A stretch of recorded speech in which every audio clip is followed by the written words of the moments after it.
నమస్కారం. కథను వినబోయే శ్రోతలకు చందమామ కథలు బై ఆర్కే స్వాగతం. ప్రస్తుతం చెప్పబోయే కథల్లో మొదటి కథ రెండు పిశాచాలు. దేవరపల్లి చాలా చిన్న గ్రామం. ఆ గ్రామంలో గోవిందయ్య అనే ఒక సామాన్య గృహస్థు ఉండేవాడు. ఆయనకు ఒకే ఒక కుమార్తె. ఆమె పేరు సుభాషిణి. సుభాషిణికి పెళ్లియీడు వచ్చింది. గోవిందయ్య పెళ్లి ప్రయత్నాలు ప్రారంభించాడు. కానీ ఎక్కడికి వెళ్ళినా కట్నం వేలల్లో అడగసాగారు. అతడికి ఏం చేయాలో తెలియక దిగులు పడిపోయాడు.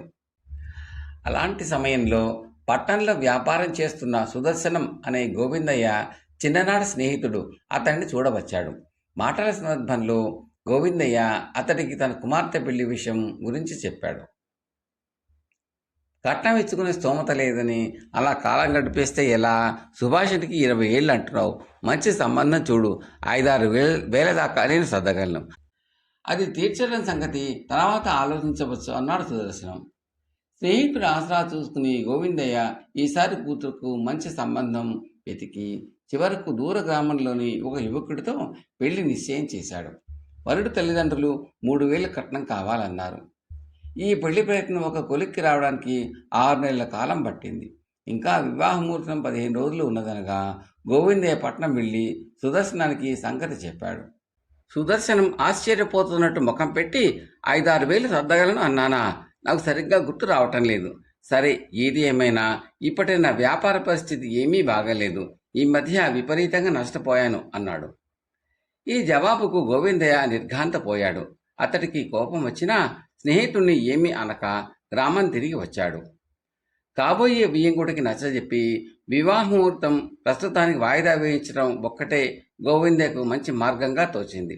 అతడు ఒక సాయంత్రం వేళ బియ్యాలవారు ఉండే గ్రామానికి బయలుదేరాడు. చీకటి పడుతూ ఉండగా గోవిందయ్య ఒక చిట్టడవి ప్రాంతాన్ని చేరి కొంచెం వేగంగా నడవసాగాడు. ఆ దారి వెంట బళ్ళు, మనుషులు తరచుగా ప్రయాణం చేస్తూనే ఉంటారు. ఆ కారణం వల్ల అతడికి చీకటి, చిట్టడవి అన్న భయం ఏమాత్రమూ కలగలేదు. ఒకచోట చెట్టు కొమ్మల్లో ఏదో అలికిడి కావడంతో గోవిందయ్య చప్పున తల ఎత్తి చూశాడు. ఒక నల్లని ఆకారం కొమ్మల్లోంచి అతడి ముందుకు దూకి, ఇంత చీకటి వేళ ఒంటరి ప్రయాణం ఏమిటి? నీకేం భయంగా లేదా అని అడిగింది. గోవిందయ్య సహజంగా మంచి ధైర్యశాలి. అతడు తన దారికి అడ్డుగా నిలబడింది పిశాచి అని గ్రహించాడు. భయపడే వాళ్ళంటే పిశాచాలకు మరింత లోకువ. అందువల్ల గోవిందయ్య పిశాచాన్ని నిలువెల్లా ఒకసారి పరీక్షగా చూసి, భయం ఎందుకు, పనిపడి ఇక్కడికి దాపుల్లో ఉన్న ఒక గ్రామానికి వెళుతున్నాను అన్నాడు. అక్కడ నీకు ఏం పనో చెబితేనే వెళ్ళనిస్తాను అంటూ పిశాచం గోవిందయ్య దారికి అడ్డం వచ్చింది. ఆ పనేదో ఎంతో మందికి చెప్పి చెప్పి బిసిగెత్తిపోయాను. ఇక మిగిలింది నువ్వే అంటూ సంగతంతా చెప్పి మొత్తానికి ఈ జన్మలో మా అమ్మాయికి వివాహయోగం ఉందో లేదో అన్నాడు. వెంటనే పిశాచం, ఎందుకు లేదు? అనుకున్న ముహూర్తానికి మీ అమ్మాయి పెళ్లి జరిగి తీరుతుంది. ఆ 3,000 నేనిస్తాను అంది. గోవిందయ్య ఆశ్చర్యంగా చూసేంతలో పిశాచం చెట్టు మీదకు పోయి ఒక చిన్న మూటతో తిరిగి వచ్చి, ఇందులో 3,000 ఉన్నవి. ఇంటికి తిరిగిపోయి లక్షణంగా నీ కూతురు పెళ్లి జరిపించు అన్నది. గోవిందయ్య డబ్బుతో తెల్లవారుజామున ఇంటికి తిరిగి వచ్చాడు. నిశ్చయించిన ముహూర్తానికి సుభాషిణి పెళ్లి నిర్విఘ్నంగా జరిగిపోయింది. బియ్యాలవారు పిశాచం ఇచ్చిన 3,000 రూపాయలు భద్రంగా దాచుకున్నారు. 3 రోజుల తర్వాత పెళ్ళికొడుకు తండ్రి, భార్య, కొడుకు, కోడలితో బాడుగు బండిలో తమ ఊరుకు ప్రయాణం అయ్యాడు. దారిలో వాళ్ళు పిశాచం ఉండే చెట్టును సమీపించగానే పిశాచం, ఓ పిశాచమా, నిన్ను చంపుతా, మింగుతా అంటూ పైనుంచి కిందకి దూకింది. పిశాచాన్ని చూస్తూనే బండిలో ఉన్న వాళ్ళందరూ గడగడా వణికిపోసాగారు. కొద్ది క్షణాల తర్వాత పెళ్లికొడుకు తండ్రి కాస్త ధైర్యం తెచ్చుకుని, మేము మనుషులము, పిశాచాలం కాదు. నా కొడుకు పెళ్లి చేసుకుని మా ఊరు వెళ్తున్నాం అన్నాడు బొంగురు గొంతుకుతో. మా దగ్గర అరిసెలు, సున్నిగుండలు ఉన్నవి. నీకు ఏమంటే ఇష్టమో చెప్పు అన్నది పెళ్లికొడుకు తల్లి.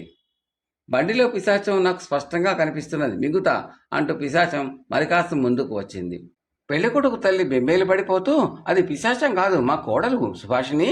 నీ ముఖం కాస్త సరిగ్గా చూపించు తల్లి అన్నది. ఆ మాటలకు పిశాచం పెద్దగా నవ్వి, నాకు కనిపిస్తున్నది నీ మొగుడు దుస్తుల్లో ఉన్న దెయ్యం, కట్నం పిశాచం. నేను మింగదలిచింది దాన్ని అన్నది. పెళ్లికొడుకు తండ్రి దానితో బాగా ధైర్యం తెచ్చుకుని డబ్బు మూటను పిశాచానికి చూపిస్తూ, ఇది మా బియ్యంకుడు అల్లుడికి కట్నం కింద ఇచ్చిన 3,000 రూపాయల డబ్బు మూట, సరిగ్గా చూడు అన్నాడు. పిశాచం డబ్బు మూటను ఒకసారి తాకి అసహ్యపడుతున్నట్టు ముఖం పెట్టి శుభమా అని పెళ్లి సంప్రదింపులు జరుపుతూ ఈ పిశాచం ప్రసక్తి ఎందుకు తెస్తారు? దీనికోసం చాలా మంది మనుషులు పిశాచాల కన్నా దారుణంగా హీనంగా ప్రవర్తిస్తున్నారు అంటూ మూటను లాక్కుని ఎగిరి చెట్టు మీదకి పోయింది. ఆ వెంటనే సుభాషిణి తన అత్తగారితో మీరు ముహూర్త సమయంలో కట్నం డబ్బు ఇవ్వకపోతే పెళ్లి జరగదన్నారు. ఆ డబ్బు కాస్త ఇప్పుడు పిశాచం ఎత్తుకుపోయింది. మరి ఇప్పుడు నా పరిస్థితి ఏమిటి?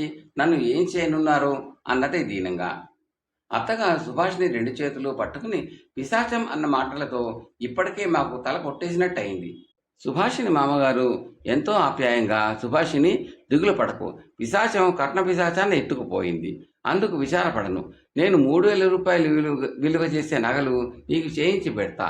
తర్వాత మీ నాన్నగారిని స్వయంగా ఆహ్వానించి కట్నం అడగటమే కాక దాని ముహూర్తానికి ముందే ఇవ్వాలని ఒత్తిడి చేసినందుకు క్షమాపణ కూడా కోరుతాను, సరేనా అన్నారు. ఆ మాటలు సుభాషినికి ఎక్కడ లేని ఆనందాన్ని కలిగించినాయి. పిశాచం చెట్టు కొమ్మల్లో నుంచి తన సంతోషాన్ని కనబరుస్తూ పెద్దగా చప్పట్లు చరిచింది. కథ సమాప్తం. రెండవ కథ ఖలీఫా పండితుడు. బాగ్దాదు నగరాన్ని పాలించిన ఖలీఫాలలో అల్ మయూన్ గొప్ప పండిత పోషకుడుగా ఖ్యాతిగాంచాడు. ఆయన అర్హులైన పండితులను బిరుదు సత్కారాలతో ప్రోత్సహిస్తూ ఉండేవాడు. అల్ మమూన్ వారానికి ఒకసారి సభ జరిపేవాడు. అందులో పండితులే కాక వివేకము వాక్చాతుర్యము కలవాళ్ళు కూడా పాల్గొనేవాళ్ళు. ఆ సభల్లో అనేక విషయాలను గురించిన చర్చలు జరుగుతూ ఉండేవి. ఆ చర్చల్లో ఉద్దండులైన పండితులకు మాత్రమే అవకాశం ఉండేది. సభకు వచ్చిన సామాన్య ప్రజలకు ఆ చర్చల ద్వారా అనేక విషయాలు తెలుసుకునే అవకాశం కలిగేది.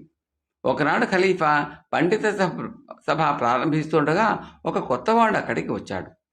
అతడు చర్చలు వినడానికి వచ్చిన సామాన్య ప్రజల్లో కాక సరాసరి పోయి పండితుల మధ్య కూర్చున్నాడు.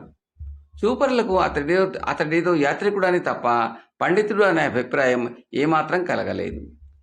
సభ ప్రారంభమైంది. ఒక్కొక్కరూ లేచి ఆనాడు సుల్తాను పండిత చర్చకు పెట్టిన విషయాన్ని గురించి మిగతా వారికి అర్థమయ్యేలా మాట్లాడసాగారు. పండితుల మధ్య ఉన్న కారణంగా కొంతసేపటికి కొత్తగా వచ్చిన వాడి వంతు వచ్చింది. అతడు లేచి చర్చించబడుతున్న అంశాన్ని గురించి తన అభిప్రాయాన్ని స్వచ్ఛమైన భాషలో చక్కగా విపులపరుస్తూ మాట్లాడాడు. అది విని అందరూ ఆశ్చర్యపోయారు. ఖలీఫా అతన్ని పండితులు కూర్చున్న మొదటి వరుసలో కూర్చోవలసిందిగా కోరాడు. అది ముఖ్యులైన పండితులు కూర్చునే వరుస. కొత్త వ్యక్తి ఖలీఫా కోరిన విధంగా ముందు వరుసలోకి వచ్చి కూర్చున్నాడు. ఆ తర్వాత ఖలీఫా మరొక విషయాన్ని గురించి చర్చించవలసిందిగా కోరాడు. ఆ చర్చలో కొత్తగా వచ్చిన వ్యక్తి వంతు వచ్చినప్పుడు మొదటిసారి కన్నా కూడా అద్భుతంగా మాట్లాడి అందరికీ సంతోషం కలిగించాడు. పండితులతో పాటు సభికులు కూడా హర్షధ్వానాలు చేశారు. ఈసారి ఖలీఫా అతన్ని తన మంత్రుల మధ్య కూర్చోవలసిందిగా ఆహ్వానించాడు. ఆ తర్వాత మరొక అంశాన్ని గురించి చర్చ మొదలైంది. ఇందులో కూడా కొత్త వ్యక్తి తన లోకానుభవం, వివేకం, వాక్చాతుర్యంతో సభను మంత్రముగ్ధుల్ని చేశాడు. ఖలీఫా అతన్ని తన పక్కనే ఉన్న ఆసనం మీద కూర్చోవలసిందిగా కోరాడు. సభ ముగిసింది. ఖలీఫా పండితులందరికీ విందు ఏర్పాటు చేశాడు. విందు ముగియగానే ఒక్కొక్కరు అక్కడి నుంచి వెళ్ళిపోసాగారు. కొత్త వ్యక్తి కూడా వెళ్ళిపోబోతున్నంతలో ఖలీఫా అతడి భుజాన్ని తట్టి, మీకు ప్రత్యేకంగా ఆతిథ్యం ఇవ్వదలిచాను, మనిద్దరం ద్రాక్ష పానీయం తాగుదాం అన్నాడు. ఖలీఫా ఆజ్ఞ కాగానే అంతఃపుర దాసీలు రత్నాలు తాపిన 2 బంగారు పాత్రల నిండుగా పానీయాలు తీసుకుని అక్కడికి వచ్చారు. ఖలీఫా ఒక పాత్ర తీసుకుని రెండవ దాన్ని తీసుకోవలసిందిగా కొత్త వ్యక్తికి సైగ చేశాడు. కొత్త వ్యక్తి ఎంతో వినయంగా ఖలీఫాతో, ప్రభు, తమరు ముఖ్య పండితుల వరుసలో నన్ను కూర్చోవలసిందిగా ఎందుకు కోరారు అని అడిగాడు. మీ వివేకం, వాక్చాతుర్యం నాకు పరమానందం కలిగించినాయి, అందుకు అన్నాడు. ఆ తర్వాత తమ పక్కన ఉన్న ఆసనంలో కూర్చోవలసిందిగా ఎందుకు కోరారు అని మళ్ళీ అడిగాడు ఆ కొత్త వ్యక్తి. మీ వివేకం, వాక్చాతుర్యము నాకు పరమానందం కలిగించినాయి అని జవాబిచ్చాడు మరొకసారి ఖలీఫా. అంటే నా వివేకము, వాక్చాతుర్యము కారణంగానే నేను తమ దయకు, తమ అభిమానానికి పాత్రునయ్యానన్నమాట. అయితే మరి ఇప్పుడు వాటిని నా నుంచి ఎందుకు దూరం చేయదలిచారు అని అడిగాడు ఆ కొత్త వ్యక్తి. ఇది చెప్పేది ఏమిటో నాకు అసలు అర్థం కావట్లేదు అన్నాడు ఖలీఫా. ప్రభు, ఇప్పుడు నాకు తమరు ఇవ్వజూపిన పానీయం ఉన్నదే, అది నాలో ఉన్న ఆ 2 మంచి శక్తులను సర్వనాశనం చేస్తుంది. వాటిని ఎంతో జాగ్రత్తగా కాపాడుకోవలసిన బాధ్యత నాకున్నది కదా! కనుక దయ ఉంచి ఆ పానీయం తాగకుండానే నేనిక్కడి నుంచి వెళ్ళేందుకు అనుమతించండి అన్నాడా కొత్త వ్యక్తి. ఖలీఫా ఆ జవాబు విని చాలా సంతోషించాడు. ఆయన అప్పటికప్పుడే ఆ పండితుడికి 1,00,000 వెండి దీనారాలు, విలువైన దుస్తులు, ఒక మంచి జాతి గుర్రము బహూకరించాడు. ఆ తర్వాత జరిగిన ప్రతి పండిత సభలోనూ ఈ కొత్త పండితుడికి ఖలీఫా ప్రధాన స్థానం ఇచ్చి ఎంతో గౌరవించాడు. కథ సమాప్తం. మూడవ కథ కత్తి ఒర. కథలోకి వెళ్ళబోయే ముందు శ్రోతలకు ఒక మనవి. మీకు ఈ కంటెంట్ నచ్చితే లైక్ చేయండి, బంధుమిత్రులకు షేర్ చేయండి, సబ్స్క్రైబ్ చేసి గంట సింబల్లోకి ఆల్ కూడా మర్చిపోకండి. మీ సూచనలు, సలహాలు కామెంట్లలో తప్పక తెలపండి. చాలామంది చూస్తున్నారు కానీ లైక్ చేయడము, కామెంట్లు పెట్టడం చేయటం లేదని దయచేసి చేయండి. అది మాకు ఎంతో ఎంకరేజింగ్గా ఉంటుందండి. Thank you very much. మూడవ కథ కత్తి ఒర. గజపురి రాజు గజవర్మ ఏకైక కుమార్తె కళావతి. ఆమెకు యుక్త వయసు రాగానే స్వయంవరం చాటించాడు గజవర్మ. స్వయంవరానికి వివిధ రాజ్యాల రాజకుమారులు వచ్చారు. చెలికత్తులు వెంట రాగా రాజకుమారి చేతిలో పుష్పహారంతో స్వయంవర మండపంలోకి అడుగుపెట్టింది. అప్పుడు సభామంటపం ముందు స్తంభానికి కట్టబడి ఉన్న ఏనుగు హఠాత్తుగా భీంకరిస్తూ గొలుసులు తెంచుకుని మండపంలోకి పరిగెత్తింది. సభ అల్లకల్లోలమైంది. మావటివాడికి దిక్కు తోచలేదు. రాజకుమారులతో సహా అందరూ ఎక్కడి వారు అక్కడ హడిలిపోయి అటు ఇటు పరిగెత్తసాగారు. ఆ సమయంలో అక్కడ ఉన్న ఒక యువకుడు కొదమసింహంలాగా ముందుకు దూకి ఏనుగు కుంభస్థలం మీద పిడికిలతో బలంగా కొట్టాడు. ఆ ఏనుగు ఆ యువకుడి ముందు మోకరిల్లింది. ఆ యువకుడి ధైర్యానికి రాజు చాలా సంతోషించాడు. అతడు తన ప్రధాన అంతరంగిక సలహాదారుడైన ధీరవర్మ కొడుకైన వీరసేనుడు అని తెలుసుకున్నాడు. రాజకుమారి కళావతి తన మెడలోని ముత్యాలహారం తీసి, నీవు నీ ప్రాణానికి తెగించి మా ప్రాణాలు కాపాడావు, ఇదిగో నా బహుమానం తీసుకో అంటూ వీరసేనుడికి ఇవ్వబోయింది. కానీ అతడు, నాకెందుకు బహుమానం, నా కర్తవ్యాన్ని నెరవేర్చడం తప్ప నేను చేసిన ఘనకార్యం అంటూ ఏమీ లేదు అని హారాన్ని తీసుకోవడానికి నిరాకరించాడు. స్వయంవరం అర్ధాంతరంగా ఆగిపోయింది. ఆ రోజు సాయంకాలం రాజకుమార్తె ఒక వెండి పళ్ళెంలో 2 ఖడ్గాలు పెట్టుకుని తండ్రి దగ్గరికి పోయి, ఇందులో మీకు నచ్చిన ఖడ్గాన్ని తీసుకోండి అన్నది. ఆ 2 ఖడ్గాల్లో ఒకదానికి వజ్రాలు తాపిన పిడి ఉన్నది. దాని వర బంగారంతో చేయబడి నిగనిగలాడుతున్నది. రెండవ కత్తికి మామూలు పిడి ఉంది. అది ఒక చర్మపు వరలో ఉన్నది. రాజు 2 కత్తుల్ని పరిశీలించి చర్మం వరలో ఉన్న కత్తిని తీసి, ఇదే నాకు నచ్చింది అన్నాడు. బంగారు వరలో ఉన్న వజ్రాలు తాపిన పిడిగల ఖడ్గం మీకెందుకు నచ్చలేదు నాన్నగారు అని అడిగింది కళావతి. వీరుడికి కావాల్సింది కత్తి ఎంత పదునుగా ఉన్నది అన్నదే, దాని వర ఎటువంటిది అన్నది ముఖ్యం కాదు. చర్మం వరలో ఉన్న కత్తికి మంచి పదునుంది, అందుకే అది నాకు నచ్చింది అన్నాడు రాజు.